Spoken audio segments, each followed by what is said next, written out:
السلام علیکم ورحمۃ اللہ وبرکاتہ۔ بھائیوں بہنوں، دوستوں، بزرگوں، عزیزوں، آج ہم اس پر بات کریں گے کہ بہت سارے لوگوں کی طرف سے یہ سوال آتے ہیں کہ شب قدر میں ہمیں کون کون سی عبادت کرنی چاہیے، کون کون سی نماز پڑھنی چاہیے، کیا شب قدر کی کوئی خاص نماز ہے، کوئی خاص رکعتیں ہیں؟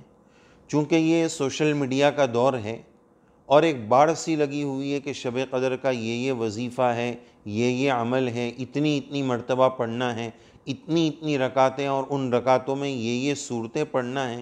اتنی ساری چیزیں سوشل میڈیا پر جمع ہیں کہ لوگ ذہنی اعتبار سے کشمکش میں آ گئے کہ بھئی کیا کرنا ہے، کیا پڑھنا ہے اور کیا نہیں پڑھنا ہے۔ کتنی ساری باتیں جمع ہو گئی، اور کون سی چیزیں ثابت ہے، کون سی چیزیں ثابت نہیں ہیں۔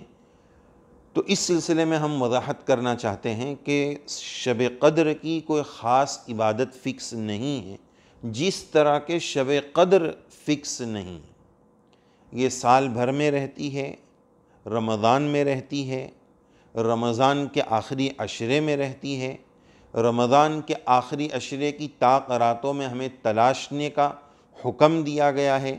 21، 23، 25، 27، 29 ان راتوں میں ہمیں تلاش کرنا ہے، اور تلاشنے کا مطلب یہ نہیں کہ ٹارچ لے کر ہم ڈھونڈیں گے، بلکہ تلاشنے کا مطلب یہ ہے کہ اپنے آپ کو عبادت میں لگانا ہے۔ یعنی اللہ تبارک و تعالیٰ بندے سے یہ چاہتے ہیں کہ وہ اپنی تڑپ بتائے، اپنی طلب بتائے۔ جیسے ایک باپ اپنے بچے کے سامنے اس طرح چاکلیٹ ہاتھ میں چھپا لے کہ دونوں میں سے کوئی ایک میں ہے، لے لو، تو یہ نہیں ہے کہ باپ دینا نہیں چاہتا اس لیے چھپا رہا ہے، بلکہ وہ سامنے بچے کی تڑپ اور طلب اور تلاش سے ایک کیفیت لینا چاہتا ہے۔ تو اسی طرح بندے کی طلب رب العالمین دیکھنا چاہتے ہیں، اس لیے اللہ تعالیٰ نے شب قدر کو چھپا لیا ہے۔ اب وہ ان راتوں میں تلاش کرے، یعنی ایفرٹ لگائے، کوشش لگائے، محنت لگائے، اپنے آپ کو عبادت میں لگائے۔ تو بہرحال جس طرح شب قدر فکس نہیں ہے، اس کی کوئی خاص عبادت بھی فکس نہیں ہے، لیکن خصوصیت کے ساتھ اس میں ہمیں عبادت کا اہتمام کرنا چاہیے۔ 4-5 راتیں اگر ہم زندگی میں اس طرح جاگ کر عبادت میں گزار لیں اور 83 برس سے زیادہ کی عبادت کا ثواب مل جائے تو کتنا بڑا سستا سودا ہو جائے گا۔ حضرت شیخ رحمۃ اللہ علیہ نے فرمایا نا کہ ریلوے کا ملازم لائف ٹائم اپنی زندگی کھپا دیتا ہے رات کی ڈیوٹی میں، چند ہزار روپے کے لیے پوری زندگی وہ رات کی ڈیوٹی کرتا ہے، تو کیا ہم 4-5 راتیں 83 برس سے زائد عبادت کا ثواب حاصل کرنے کے لیے قربان نہیں کر سکتے؟ بات یہ ہے کہ بس شب قدر کی کوئی خاص عبادت نہیں ہے، مختلف عبادتیں کی جا سکتی ہیں۔ ہم اس میں تہجد زیادہ پڑھ لیں، صلاۃ التسبیح پڑھ لیں، تلاوت کا اہتمام کریں، تراویح کا اہتمام کریں، اور سب سے زیادہ وقت جو ہے وہ دعاؤں میں لگائیں، دعا کو زیادہ سے زیادہ وقت دیں۔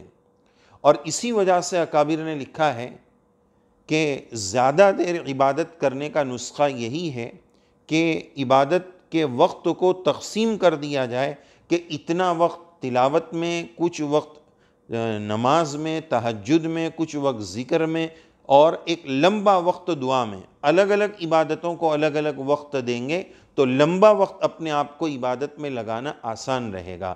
خلاصہ یہ ہے کہ کوئی فکس اور طے شدہ عبادت نہیں ہے کہ یہی نماز پڑھنا ہے اور اتنی ہی پڑھنا ہے، جتنا جی چاہے پڑھ لے، زیادہ وقت دعاؤں میں لگائے، اور ضرورت ہے اس بات کی کہ اپنے لیے بھی مانگیں، امت کے لیے مانگیں، انسانیت کے لیے مانگیں، اور خصوصاً اس وقت ہمارے بھارت دیش کے جو حالات ہم سب دیکھ رہے ہیں، ان حالات کے لیے دعا کریں، مسلمانوں کے لیے دعا کریں، انسانیت کے لیے دعا کریں۔ اللہ تعالی ہمارے ملک کو امن، چین، سکون اور عافیت نصیب فرمائے، اور ایکتا نصیب فرمائے، اتحاد امت اور انسانیت میں نصیب فرمائے، ایک دوسرے کے خون کا پیاسا بننے سے اللہ تعالی ہم سب کی حفاظت فرمائے۔